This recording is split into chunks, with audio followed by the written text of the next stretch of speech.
Waalaikumsalam warahmatullahi wabarakatuh. Baiklah, sebelum kita memulai pembelajaran kita pada hari ini, alangkah lebih baiknya jika kita berdoa terlebih dahulu. Silahkan ketua kelas pimpin doanya.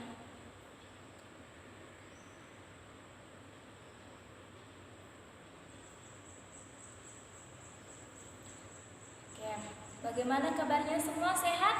Alhamdulillah sehat, Bu. Alhamdulillah. Baik, seperti biasa, saya absen dulu ya.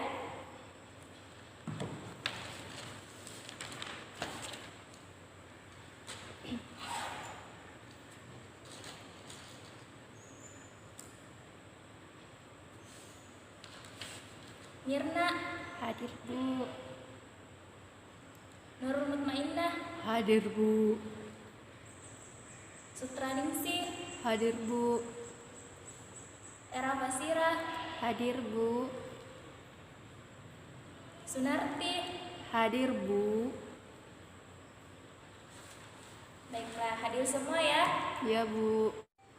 Ya, jadi minggu lalu kita telah mempelajari tentang pengelompokan jamur. Bagaimana pembelajarannya kemarin? Menyenangkan? Iya, menyenangkan, Bu. Oke, alhamdulillah. Atau mungkin ada yang mau menceritakan hal-hal yang diperoleh setelah mempelajari pengelompokan jamur kemarin. Silahkan angkat tangan. Saya, Bu. Iya, silahkan, Nak. Setelah mempelajari tentang jamur, saya dapat mengetahui salah satu manfaat jamur bagi kesehatan, yaitu jamur dapat memperkuat sistem kekebalan tubuh. Itu saja, Bu. Oke, bagus sekali ya. Nah, baik, kalau minggu lalu kita telah mempelajari tentang pengelompokan jamur, maka pada hari ini kita akan belajar tentang pengelompokan tumbuhan. Nah, di sini Ibu akan menampilkan sebuah gambar. Jadi silahkan diperhatikan baik-baik ya. Ini gambarnya. Oke, setelah melihat gambar tersebut, apakah semuanya termasuk dalam jenis tumbuhan?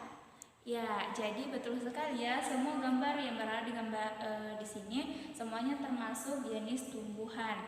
Nah, kemudian apakah setiap gambar ini kalau dilihat dari ciri-ciri morfologinya, apakah semua tumbuhan ini memiliki ciri yang sama? Tidak, Bu. Ya, betul sekali. Jadi setiap tumbuhan ini yang berada di lingkungan kita, yang kita lihat setiap hari itu memiliki ciri-ciri yang berbeda tentunya. Maka dari itu pada hari ini kita akan mempelajari tentang pengelompokan tumbuhan berdasarkan ciri-cirinya serta bagaimana peranannya dalam kehidupan sehari-hari. Nah, dengan mempelajari materi ini, selain dapat menambah wawasan kita mengenai ciri-ciri tumbuhan, dapat juga memudahkan kita dalam memanfaatkan tumbuhan itu sendiri karena kita telah mempelajari tentang peranannya. Selain itu, juga dapat menumbuhkan rasa syukur kita kepada Allah Subhanahu wa taala. Adapun tujuan pembelajaran kita pada hari ini ada 4. Yang pertama yaitu setelah menyimak penjelasan pendidik, peserta didik diharapkan mampu menjelaskan ciri-ciri umum dari kingdom pantai. Kemudian yang kedua yaitu setelah menyimak penjelasan pendidik, peserta didik diharapkan mampu membedakan ketiga divisi dari kingdom pantai. Kemudian yang ketiga, setelah melakukan pengamatan, peserta didik diharapkan mampu mempresentasikan hasil pengamatan tersebut tentang ciri-ciri dan peranan dari tumbuhan lumut. Kemudian yang terakhir yaitu setelah melakukan kegiatan literasi, peserta didik diharapkan mampu menghubungkan ciri-ciri dengan peranan tumbuhan lumut dalam kehidupan sehari-hari. Nah, karena materi ini termasuk materi yang cukup panjang, makanya Ibu akan membagi ke dalam 3 kali pertemuan. Nah, untuk hari ini kita hanya akan fokus membahas mengenai tumbuhan lumut atau Bryophyta. Nah, yang akan kita bahas itu terkait pembahasan tentang ciri-ciri dari tumbuhan itu sendiri secara umum, kemudian ciri-ciri tumbuhan lumut atau Bryophyta beserta peranannya, dan juga pengklasifikasiannya. Kemudian adapun kegiatan kita yang akan kita tempuh nantinya, Ibu akan membagi kalian ke dalam beberapa kelompok.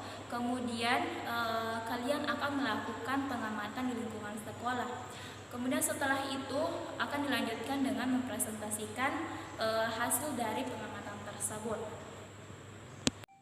Ya, jadi sebelum kita membahas lebih lanjut mengenai pengelompokan tumbuhan, yang paling utama yang perlu kita ketahui yaitu apa sih sebenarnya itu kingdom plantae. Jadi kingdom plantae atau tumbuhan merupakan suatu tingkat takson yang digunakan untuk mengelompokkan organisme yang memiliki struktur yaitu akar, batang, dan daun, di mana akar ini digunakan untuk menyerap zat hara, makanan maupun mineral, sedangkan batang ini digunakan sebagai media untuk mendistribusikan senyawa organik, baik itu merupakan hasil dari fotosintesis maupun bahan yang akan digunakan dalam proses fotosintesis. Kemudian daun ini mengandung klorofil. Klorofil inilah yang akan digunakan dalam proses fotosintesis. Jadi tumbuhan merupakan makhluk hidup yang dapat menghasilkan makanannya sendiri atau disebut autotrof karena mampu melakukan fotosintesis. Nah, adapun ciri-ciri dari tumbuhan itu sendiri secara umum, di sini saya menuliskan ada 6. Yang pertama yaitu organisme eukariotik dan multiselular, artinya tumbuhan ini memiliki sel yang lebih dari satu. Kemudian yang kedua yaitu mempunyai dinding sel yang tersusun atas selulosa. Jadi karena tumbuhan ini dinding selnya tersusun atas selulosa, maka dia tidak bisa bergerak aktif seperti berpindah tempat, berjalan ataupun berlari. Atau mungkin ada yang pernah melihat tumbuhan berjalan? Tentu tidak ya. Kemudian selanjutnya yaitu tumbuhan memiliki klorofil A dan B. Nah, klorofil inilah yang akan digunakan nantinya pada tahap fotosintesis atau menghasilkan makanan. Kemudian yang keempat yaitu mampu menyimpan karbohidrat. Nah, karbohidrat ini berupa zat tepung yang disimpan dalam bentuk amilum. Kemudian yang kelima yaitu dia memiliki bagian embrional. Nah, bagian embrional ini dilindungi oleh sebuah jaringan yang disebut dengan jaringan parental. Kemudian yang terakhir yaitu tumbuhan dapat bereproduksi baik secara generatif maupun vegetatif. Sudah bisa membedakan antara reproduksi vegetatif dan generatif? Nah, tentu kalau dia reproduksi generatif terjadi peleburan gamet, sedangkan untuk vegetatif tidak terjadi peleburan gamet. Nah, selanjutnya yaitu bagaimana pengklasifikasian dari tumbuhan itu sendiri. Jadi tumbuhan ini dibagi ke dalam 3 divisi. Yang pertama yaitu divisi Bryophyta atau tumbuhan lumut, kemudian yang kedua divisi Pteridophyta atau tumbuhan paku, dan yang ketiga yaitu divisi Spermatophyta atau tumbuhan berbiji. Nah, yang pertama silahkan kalian perhatikan gambar di samping ini. Jadi dari gambar ini bisa terlihat jelas perbedaannya. Yang pertama yaitu tumbuhan lumut. Nah, tumbuhan lumut ini merupakan kumpulan tumbuhan kecil yang biasanya hidup di tempat yang lembab. Kemudian lumut ini belum memiliki akar, batang, dan daun sejati. Kemudian kalau tumbuhan paku di sini sudah terlihat jelas bahwa dia sudah memiliki akar, batang, dan daun sejati. Kemudian dia juga hidup di darat. Kemudian tumbuhan ini juga mengalami pergiliran keturunan. Kemudian yang terakhir yaitu Spermatophyta atau tumbuhan berbiji. Nah, tumbuhan ini sama seperti tumbuhan paku, dia juga sudah memiliki akar, batang, dan daun sejati. Kemudian bedanya tumbuhan ini bisa menghasilkan biji, sedangkan tumbuhan paku tidak bisa. Baiklah, jadi selanjutnya di sini Ibu akan menayangkan sebuah video. Video ini akan menjelaskan tentang ciri-ciri dari tumbuhan lumut secara umum. Nah, yang tentunya akan memberikan kalian gambaran untuk mengamati ciri-ciri dari setiap kelas tumbuhan lumut itu sendiri. Jadi silahkan disimak baik-baik ya. Sobat Gen, di video ini Gen Sukses akan membagi materinya menjadi 3 bagian ya, yaitu mengenai apa itu lumut, cara hidup dan habitat lumut, serta karakteristik dan ciri-ciri tumbuhan lumut. Dan untuk materi lanjutannya bakal dibuat deh di video part atau lanjutan berikutnya. Oke, langsung masuk ke materi bagian pertama. Apa itu lumut? Tumbuhan lumut atau Bryophyta berasal dari bahasa Yunani dari istilah bryon yang berarti lumut dan phyton yaitu tumbuhan. Tumbuhan lumut adalah anggota kingdom Plantae atau istilahnya kerajaan tumbuhan yang paling sederhana, yang merupakan bentuk peralihan antara Talophyta atau tumbuhan bertalus dan Cormophyta atau tumbuhan berkormus. Arti tumbuhan bertalus sendiri adalah tumbuhan yang belum memiliki akar, batang, dan daun sejati. Sedangkan arti tumbuhan berkormus adalah tumbuhan yang sudah memiliki akar, batang, dan daun sejati. Kenapa disebut tumbuhan peralihan sih? Ini karena tumbuhan lumut belum bisa dibedakan antara akar, batang, dan daun secara jelas. Ya karena ukurannya sangat kecil, sahabat Gen. Kita masuk ke cara hidup dan habitat lumut ya, sahabat Gen. Lumut merupakan tumbuhan yang memiliki klorofil sehingga dapat berfotosintesis, di mana sebagian besar lumut adalah tumbuhan terestrial atau hidup di darat. Lumut sangat mudah ditemukan di berbagai tempat, terutama di tempat yang lembab atau higrofit, baik di tanah, tembok, bebatuan lapuk, dan menempel atau epifit di kulit pohon. Namun, ada juga sebagian lumut yang hidupnya di air atau istilahnya hidrofit. Contohnya ada lumut Rhicocarpus natans. Lumut yang hidup di tempat yang lembab dan teduh akan tumbuh subur dan tampak sebagai hamparan hijau. Oke, sahabat Gen. Kita lanjut ke karakteristik dan ciri-ciri tumbuhan lumut ya, sahabat Gen. Tumbuhan lumut sama dengan jenis tumbuhan lainnya, tentu memiliki ciri-ciri yang merupakan karakteristik dari tumbuhan lumut itu sendiri. Apa saja sih cirinya? Simak baik-baik ya, sahabat Gen.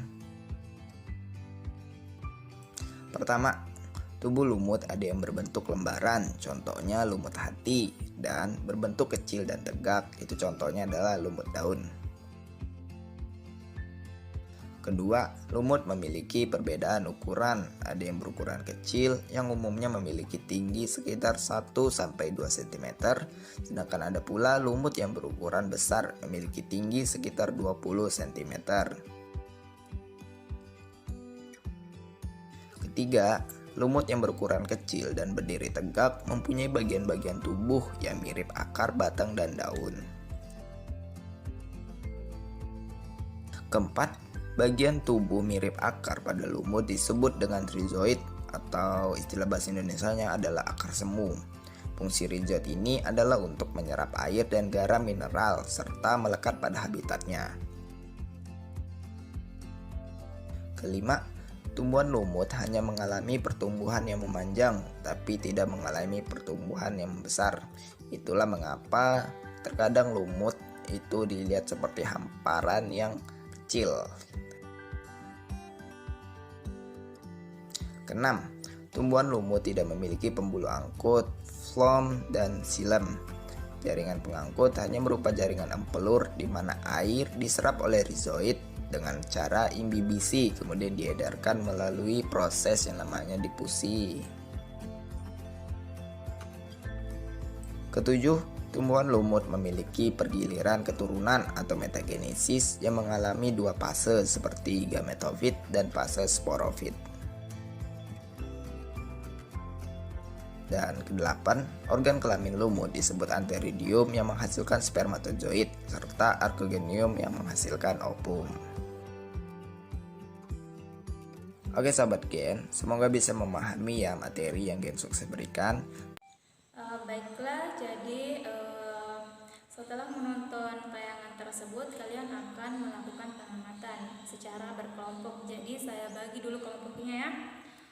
Untuk kelompok pertama, anggota Anggotanya yaitu Nurul Mutmainnah, Era Fasira, dan Sunarti. Sedangkan untuk kelompok 2 yaitu Nurul Istiqomah, Sutraningsi, dan Mirna. Kemudian untuk kelompok 3 Andi Nurrahmi, Yuliana, dan Nurrahma. Jadi silahkan berkumpul dengan anggota kelompoknya masing-masing. Baiklah, sudah berkumpul semua dengan teman kelompoknya?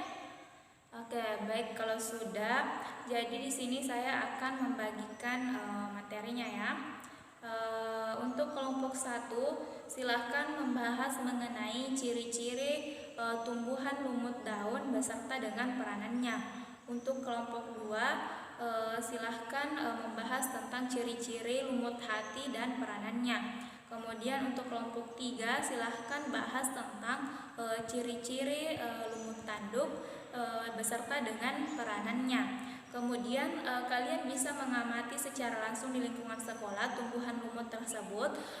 Selain itu, kalian juga bisa menambahkan informasi melalui dari bacaan buku maupun literatur dari internet. Jadi selanjutnya silahkan kalian keluar dari ruangan kelas menuju lingkungan sekolah, dan ingat, untuk pengamatannya tidak boleh keluar dari lingkungan sekolah. Sampai di sini paham? Oke, jadi silahkan bergerak.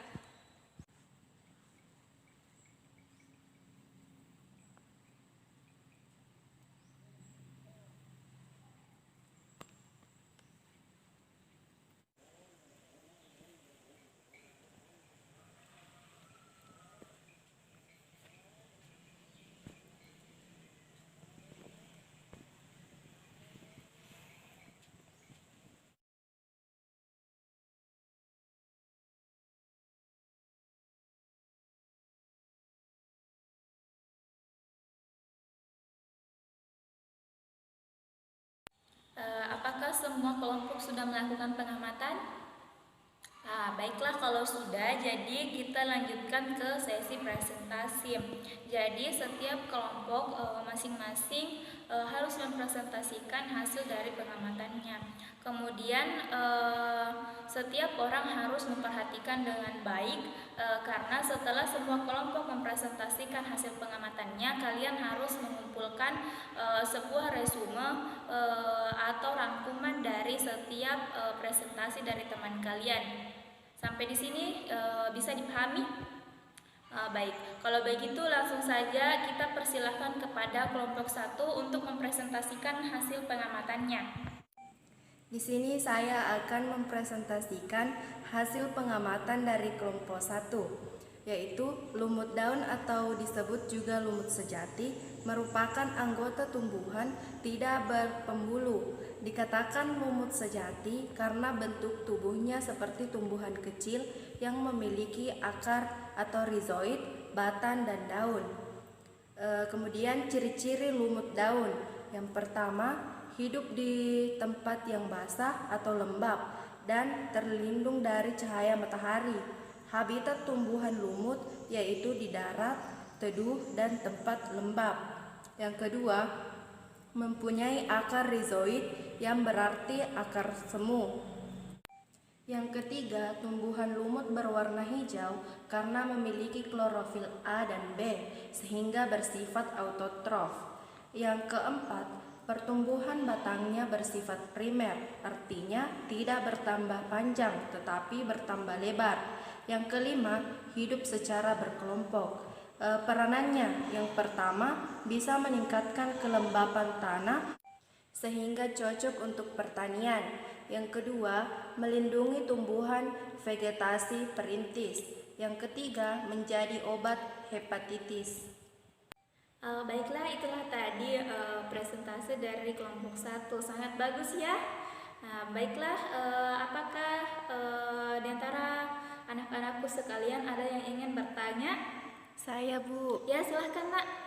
Pertanyaan saya yaitu, kenapa tumbuhan lumut hidup di tempat yang lembab? Oke, bagus sekali ya pertanyaannya. Baiklah, silahkan kelompok 1 menjawab pertanyaan dari temannya.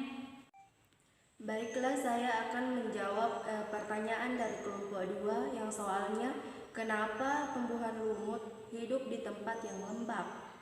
Jawaban dari kelompok kami yaitu karena lumut memiliki struktur akar yang masih sederhana yang disebut rizoid. Struktur akar yang sederhana dan ukurannya yang sangat kecil membuat kemampuannya dalam tumbuh dan menyerap air terbatas, sehingga membutuhkan tempat lembab yang selalu mengandung air yang siap diserap oleh rizoid. Ya, jadi betul sekali ya jawaban dari kelompok 1 bahwa karena lumut ini masih memiliki akar yang belum sempurna atau masih dikatakan sebagai akar semu. Kemudian tambahan dari saya, kenapa lumut hidup di tempat yang lembab? Karena pada dasarnya memang lumut ini memiliki sifat yang sangat bergantung kepada air. Kemudian yang kedua yaitu karena pada proses fertilisasinya juga dia membutuhkan air. Jadi sperma dari tumbuhan jantan ini akan bergerak secara kemotaksis menuju alat kelamin sebetina atau archegonium dengan bantuan air. Makanya itulah sebabnya dia juga hidup di tempat yang lembab. Ya, baiklah, jadi semua kelompok sudah mempresentasikan hasil pengamatannya masing-masing. Selanjutnya silahkan kalian mengumpulkan tugas resumennya di meja saya. Ya, jadi kita telah mempelajari mulai dari ciri-ciri tumbuhan secara umum, kemudian pengklasifikasiannya, kemudian ciri-ciri dari tumbuhan lumut itu sendiri, beserta dengan pengklasifikasian dan peranannya. Sampai di sini ada yang ingin ditanyakan? Baiklah, kalau tidak ada berarti sudah dipaham semua ya. Ya, mungkin di antara anak-anakku sekalian ada yang ingin atau bisa menyimpulkan pembelajaran kita pada hari ini. Silahkan angkat tangan. Saya, Bu. Ya, silahkan, Nak. Ciri-ciri umum tumbuhan yang pertama, organisme eukariotik dan multiseluler. Yang kedua, mempunyai dinding sel yang tersusun atas selulosa. Yang ketiga, memiliki klorofil A dan B sehingga dapat berfotosintesis. Yang keempat, mampu menyimpan karbohidrat berupa zat tepung dalam bentuk amilum. Yang kelima, memiliki bagian embrional yang dilindungi oleh jaringan yang disebut dengan jaringan parental. Kemudian tumbuhan terbagi menjadi 3 divisi, yaitu yang pertama tumbuhan lumut, yang kedua tumbuhan paku, yang ketiga tumbuhan berbiji. Kemudian ciri-ciri tumbuhan lumut, yang pertama tidak berpembuluh, yang kedua hidup di tempat yang lembab, yang ketiga berukuran kecil, yang keempat berwarna hijau, yang kelima multiseluler, dan yang keenam akar berupa rizoid. Kemudian tumbuhan lumut terbagi atas 3 kelas. Yang pertama lumut daun, yang kedua lumut hati, yang ketiga lumut tanduk. Ya, betul sekali ya. Bagus sekali. Tepuk tangan untuk temannya. Oke, baiklah, jadi tumbuhan lumut ini seperti yang telah kita pelajari, dia itu memiliki banyak sekali manfaat ya untuk kita semua. Ya, jadi saya ucapkan terima kasih kepada anak-anakku sekalian karena sudah berpartisipasi dalam mengikuti pembelajaran kita hari ini. Kemudian yang ingin saya sampaikan, kalian terus tetap semangat belajar, jangan pernah lelah, karena sesungguhnya jika kita bersungguh-sungguh, maka apa yang kita pelajari akan memberikan manfaat kepada kita. Nah, kemudian untuk minggu depan kita akan mempelajari tentang pengelompokan tumbuhan, yaitu terkhusus pada divisi Pteridophyta atau tumbuhan paku. Kemudian untuk tugasnya silahkan kalian membaca buku ataupun literatur dari internet menyangkut tentang materi tersebut. Ya, sebelum kita menutup pembelajaran kita hari ini, alangkah lebih baiknya jika kita berdoa terlebih dahulu. Ya, silahkan ketua kelasnya pimpin doanya, Nak.